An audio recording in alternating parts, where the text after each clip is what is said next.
What's up, everyone? Welcome to This Day in Philly Sports History for September 29th, 2024. I'm your host, Jim Montgomery. Welcome to a Sunday edition, an Eagles game day edition. They are down in Tampa. We'll get into our three keys to the game and picks and predictions here in a minute. But first, some quick housekeeping. Go to check me out on social media, Jimbo_Mont at Twitter and TikTok, at PhillyJimbo on Instagram. Subscribe to the YouTube channel, Jimbo_Mont. Spread the word. If you're enjoying it, that means somebody else will. So spread the word. That's how we grow, by word of mouth. Thank you. We're going into year 3 here and second 750 episodes. We are killing it, so let's continue. And once fall ball is over, I should have some more time doing some things for the Philadelphia Sports Hall of Fame. So lots of exciting things coming up, so stay tuned for that. But spread the word, subscribe to the YouTube channel, leave a review. All of those things help out the algorithm and help us grow this podcast. Speaking of the Philadelphia Sports Hall of Fame, if you're interested in tickets or finding out more information about this year's induction class, everything you need is in the link in the description. So click on that. Check it out and feel free to reach out with any questions that you may have. But that is November 7th down at Live Casino in South Philly. And then previewing our October, we'll get more into the Phillies in a minute. Yikes. But we will be previewing Red October. We will focus on some of the better postseason games in Phillies history for the first part of the month, leading right into our Sixers preview. We have some Sixers news today as well. And then going into our Philadelphia Sports Hall of Fame spotlight. So a jam-packed October as October gets underway on Tuesday. But subscribe to the YouTube channel. Like I said, spread the word, all that other good stuff. Yesterday, as we get ready here to go into the Eagles, the question of the day, I asked you, should the Eagles be concerned? I did ask you two. I'll get more into the second one when we do the Phillies. But should the Eagles be concerned with Saquon Barkley's touches? He's on pace for a ridiculously high amount. 65% of you said the same thing I did. No, they should not be concerned about it. You take it game flow. And right now, with AJ being out, you really have had to rely on Saquon. And he even said it himself, as I mentioned yesterday. He feels sometimes more sore during games that he gets 10 carries versus 30. And if you're worried about injuries, it's the NFL. Guys get hurt, and Saquon could get hurt on his second carry or his 22nd carry. It's just one of those things. So thank you, as always, for participating in the question of the day. It's game day, so the question of the day today is your Eagles picks. More on that in a minute. So heading into this game, the line has been kind of fluctuating all week. Currently, I've seen it as low as a pick'em. It was up to 2.5. Currently, it's setting the Eagles giving 1.5. The over/under set at 42.5. And I think a lot of that was because of the injury reports. AJ is officially out, as we talked earlier this week. I think that's the right thing. He did practice Friday.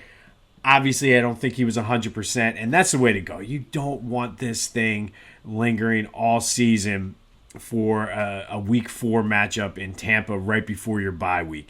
If they didn't have a bye next week, maybe I could see pushing it a little bit. If it was later in the season and more of an important game, maybe I see pushing it. But week 4, going into the bye, I don't see any need to push this. So the right decision by the Eagles training staff.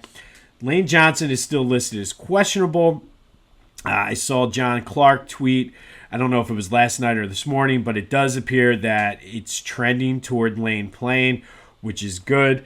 I honestly, I don't know what to make of this game. I think I have a good game plan here for the Eagles to win, but this is a bigger question mark than last week's game, to be honest.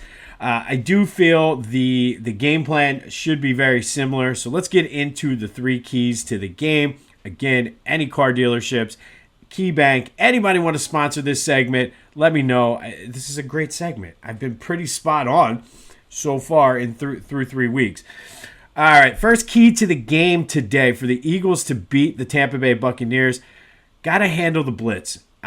They be ready for it. They've done a good job so far this year in handling it, but Todd Bowles is coming for Jalen Hurts. Todd Bowles has owned Jalen Hurts. Todd Bowles and the Tampa Bay Buccaneers usually are top 3, top 5 in teams that blitz every single season. And he's done nothing but do that to Jalen. And I think they've played 4 times. The Eagles are 1-3 in those games, 2 of them in the postseason. But he's owned him. Todd Bowles has owned Jalen. Temple's owned, by the way. But this is going to be a bigger test. They've handled it so far this year, but this is going to be a big test for Jalen Hurts in this offense because Todd Bowles is coming for you, and you better be ready.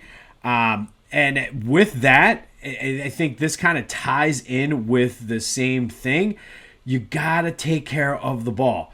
They are going to be coming at you, so that means you need to make smart decisions and not throw into coverage and all those things. Like, it is, I don't know. You got to be ready for the blitz and take care of the ball. Maybe that means running the ball. Maybe run right up into the teeth of that blitz, but you have to take care of the ball. And know that Todd Bowles is going to come for you. He's going to come with some exotic blitzes, so you got to be ready. Hopefully Kellen Moore had them working on some things, watching a lot of film. And it comes down to also with that, you got to win the turnover battle. You cannot fumble. You cannot turn the ball over. Don't throw stupid passes, Jalen. You're not going to have your top 2 receivers out there, so you got to be smart. You have to be smart. And that means a steady dose of Saquon. Touches be damned. Run the ball to Saquon, kind of neutralize that blitz a little bit, and I think that's the first key to the game. Second key to the game on defense, continue the resurgent pass rush. And I don't know what got into that defense. That, to me, is more of what I expect from them versus what we saw against Atlanta. But you got to continue to get pressure on the quarterback. Make Baker Mayfield feel uncomfortable. Don't let, much like Kirk Cousins, don't let him stand back there and pick you apart. But also, and whether it's Bryce Huff, Milton Williams, whoever's on the outside, Nakobe Dean, the linebackers, whoever it is, you have to contain because Baker Mayfield will run on you and he will pick up big chunks of yardage. So much like last week where I said do your job, you have to do your job. So if your job is containment, contain. If your job is to eat up blockers, eat up blockers. If your job is to get to the quarterback, Jalen Carter, get to the quarterback. But you cannot allow Baker Mayfield running lanes or the time to just stand back there and pick you apart because he will. So that is our second key to the game. And third key to the game, Nick Sirianni. You have to be smart. No dumb decisions. This should be a close game. So you cannot leave points on the board out there. You cannot make bonehead decisions. I know we've said that word a lot this week. You can't make those bonehead decisions and leave points on the field, especially before halftime when you're getting the ball. This should be a close game. So you need to take the points when you get it. Don't be cute. Don't overthink it. And yes, I'm not saying don't be aggressive. Be aggressive. I like going for it on fourth down. I like the aggressive nature. But situational football, dude. Situational football. If you have the ball coming back to you after the half and there's 10 seconds left, kick the freaking field goal. You cannot leave points on the board in a game like this that figures to be close. So those are my 3 keys. Handle the blitz. Get a consistent pass rush again, and Nick Sirianni, don't leave points on the field. Let me know what you think about the keys to the game. Is there something I miss? Am I completely missing the mark on something? 267-495-8531. That's a Back to the Future voice and text line. Get your Eagles predictions in. All of that is fair game. You want to vent about the Phillies? That's also fair game too. All right, it's time for the pick. We're 1-2 so far in our bets this year. Looking to bounce back and be 500 on the season. And I've gone back and forth on this. A lot of people are picking the Eagles. If you look at the Inquirer today, I think almost all of them picked the Eagles to win. Really a close game, under a touchdown. I'm not there. I've seen too many funky things happen when the Eagles go down to Tampa Bay to play over the years. I know teams are different throughout the years, but I've just seen too many funky things happen in games the Eagles should have won, games they should have lost, like just random things where guys are hitting 60-yard field goals to beat the Eagles, just slow starts. You're playing without your two best receivers. I think that's going to play a role into it. And Todd Bowles is going to bring the house. He's going to bring the house nonstop, and he's owned Jalen. I hope I'm wrong with this. I will be rooting for this bet to lose, but I cannot until Jalen shows me against Todd Bowles, until the defense comes out with back-to-back good games, until Nick Sirianni proves he's not a bonehead. I can't pick the Eagles in this spot, especially being as shorthanded as they are. I'm not taking Tampa with the points. I feel like, and again, I hope this bet loses. I cannot stress this enough. I'm taking Tampa on the money line. Right now, it's plus money on Tampa on the money line. 1.5 points really doesn't do much for me. I think this is like a field goal game either way. And God, I hope I'm wrong. But official pick today, we're going Tampa on the money line is our official bet. And just pray that we're wrong. I do think if the Eagles do the keys to the game, if they handle the blitz and take care of the ball, if they can get pressure on Baker Mayfield, if Nick Sirianni doesn't do bonehead decisions, I think they can win this game. They should win this game, even without Devontae and AJ. I just have not this year seen it consistently enough to trust the Eagles to go down to Tampa and win. And like I said, maybe I'm putting the reverse jinx on here, and the Eagles are going to come out and blow them out, and I will gladly drop a unit on my betting total for the year if the Eagles come out and do that. I just cannot do that. Tampa Bay money lines are our official bet. And let me know your picks. 267-495-8531 on the Back to the Future voice and text line. Text me. Leave a voicemail. It's open 24/7, so if you want to vent after the game, that's also fair game. I'm going Tampa money line and praying that I'm wrong. But I gave you the 3 keys to the game. I lined it up perfectly for the Eagles. All they got to do is take it, and they win this game. All right, so around the NFL today, who are we rooting for? I missed this last week because I was just so fired up about the game. But we're obviously rooting for Arizona over Washington. I'm actually excited to see how this game plays out. Like Washington's defense is absolutely terrible, but Jaden Daniels, man, there's something that I think, unfortunately, there's something special going on there down in D.C. We're rooting for the Packers against the Vikings. This is like a coin flip game, and I'm thinking in terms of playoff seeding and all of that already. It's never too early. We have the tiebreaker over the Packers, so let's get Minnesota to start racking up some losses. Obviously, the Patriots over the 49ers. Saints over the Falcons. This was another coin flip game, but I think we need to root for the Saints since we have the tiebreaker over the Saints, not over the Falcons. And then the Seahawks-Lions tomorrow night. That could go either way. From a standing standpoint right now, probably want to root for the Lions, but the Lions figure to be more of a threat later on. So Seahawks, it's a pick'em game, whatever you want. Next up, looking ahead, we are on the bye week, much needed for this team. Give the coaches an extra week to work things out. Sidney Brown is coming back. Hopefully A.J. Brown will be coming back. Devontae should be healthy. So it's sort of one of those things. We're just trying to get through this game. And if we get a win, I'll take 3-1 going into the bye. I'm perfectly fine with the way this is played out. It's played out very much how I kind of thought it would this season, where there'd be some struggles, some question marks, and really need some of that bye week to tinker and get things right. So 2-2, I would be more than happy with. Obviously, I'd rather 3-1, but I hope I'm wrong on the bet. We're taking the Tampa money line. Let me know your thoughts. 267-495-8531. Text me, leave a voicemail, whatever you got to do. But what are your thoughts on the Eagles-Bucks game today? While you're waiting for the game, if your baseball got rained out like ours did, check out my boys over at the Clashing Conference. Give them a listen. They got football and baseball. Basketball is coming up. They're doing a great job over there. That's available wherever you get your podcasts as well as on YouTube. but they're doing some phenomenal things. Specifically, the OG football crew is great, but I like the banter between Lewis and Mike. I'm looking forward to seeing what the postseason brings for them. All right, speaking of baseball, man, not good. Not good at all. The offense, more so than anything, is what I'm concerned about here. Chris Wheeler pitched an amazing game. Got to well over two. I think he ended up with 220 some odd strikeouts. Did get to 200 innings, which is a big accomplishment, especially in today's major league.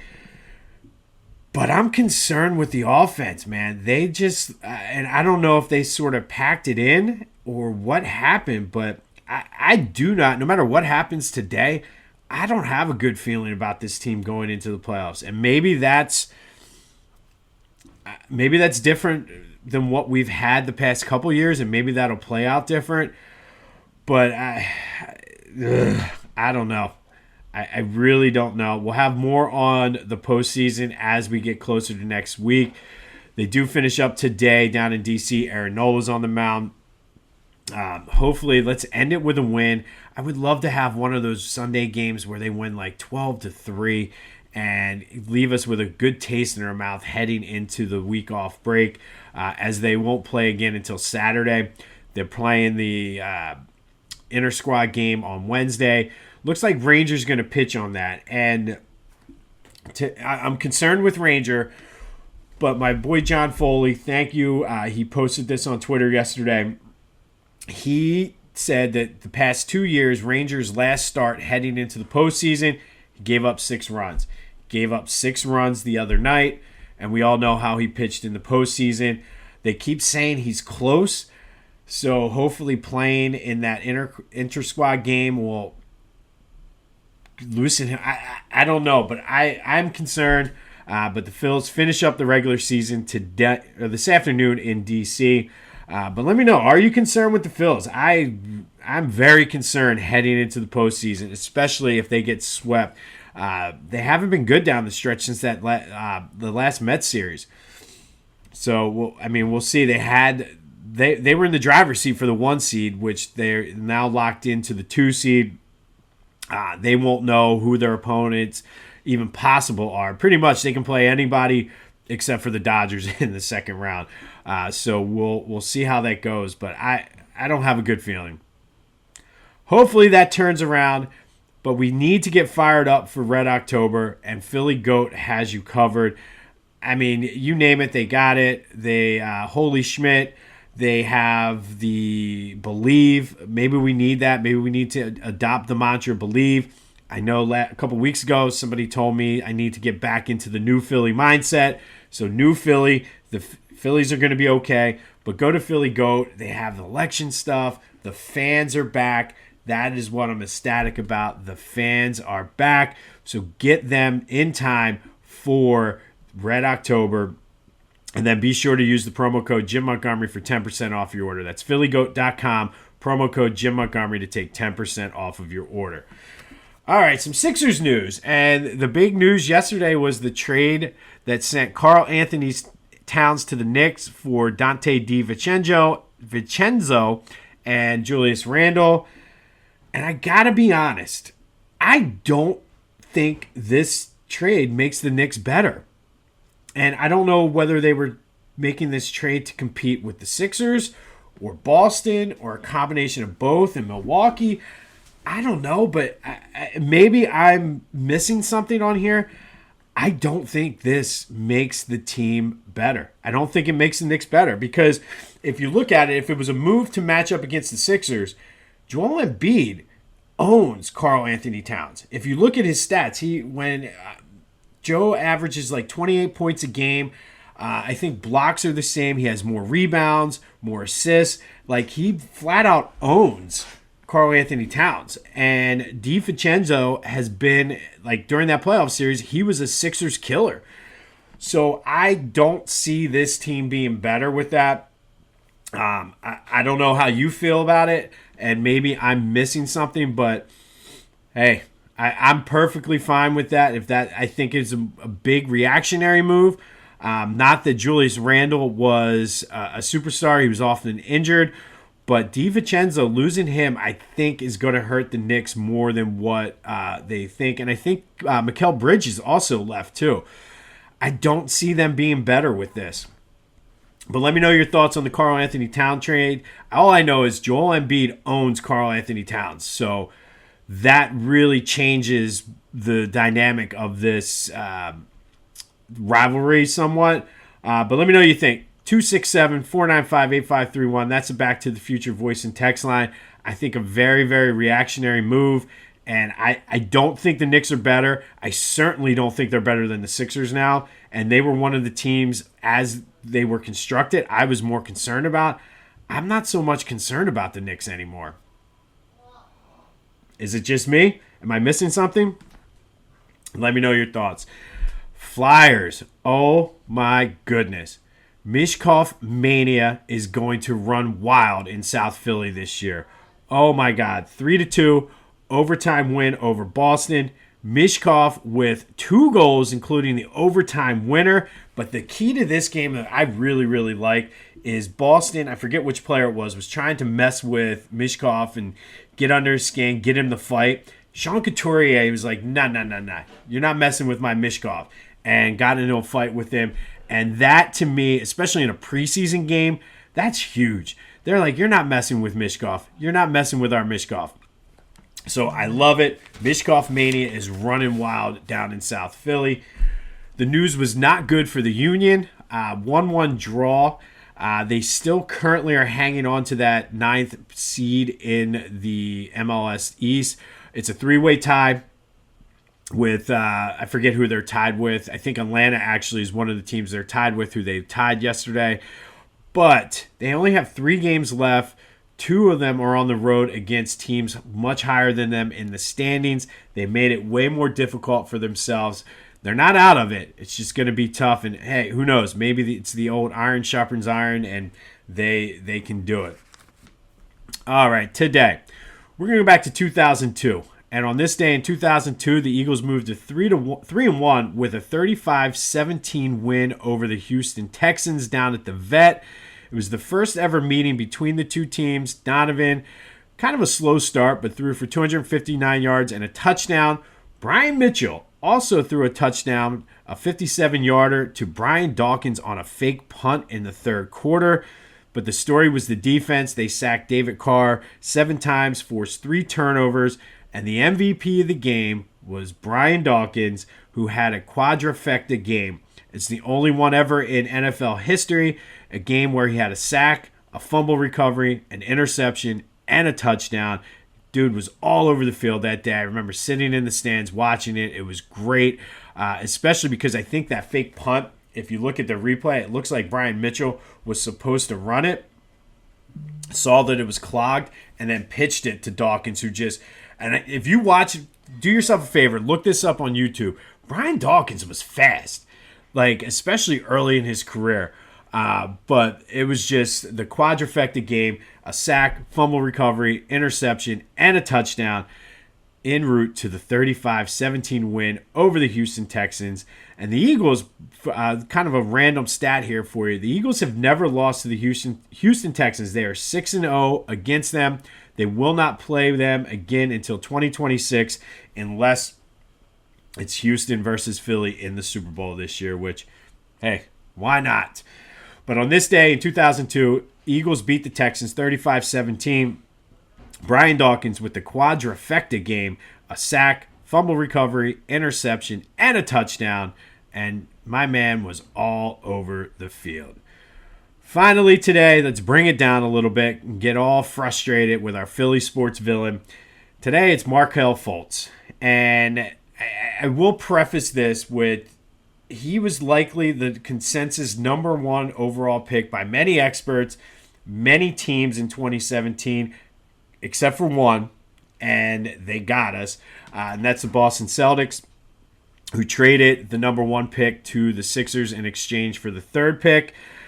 But back to Markelle, it was a good fit for the way the Sixers were constructed. They had Joe, Ben, and then Markelle. That was supposed to be their big young 3. Markelle Fultz was supposed to be the final draft pick piece of the process. And it started off fairly well. His first game, he didn't play bad, and then he forgot how to shoot, or so we thought. And then he had a mysterious, rare injury and just was never the same. He kept trying to come back and just never could do it.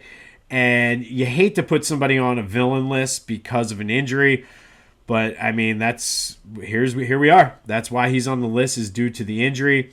Will go down as one of the all-time draft busts in NBA history. I mean, he's playing now still, and he's okay, but he's not the superstar. He's not the number one pick. He's not nearly as good as he was out in Washington. And in Philly, I think every year, every game we play Boston, we're going to be reminded of this bust, because with that third pick that we would have had, the Celtics took Jason Tatum. And could you imagine Jason Tatum playing alongside Joel Embiid? And Tatum has been a Sixers killer. So thanks a lot, Markelle Fultz, for being a draft bust, injury or not, fair or not. That is why you are today's Philly Sports Villain. Danny Ainge got us. Stinking Danny Ainge pulled one over on the Sixers. And keep in mind, too, this was back when, I think this was the first year, I believe, that Brian Colangelo took over as GM. The NBA forced him to do it. So it's all collusion. It's all ridiculous. And you can put Markelle Fultz as today's villain, but let's put Brian Colangelo, Adam Silver, all of them. They're all the villain today. The whole Markelle Fultz fiasco.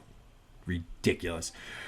All right, on this day in 2002, Eagles beat the Texans. Brian Dawkins with the Quadrafecta game, sack, fumble recovery, interception, and a touchdown en route to the Eagles starting the season 3-1.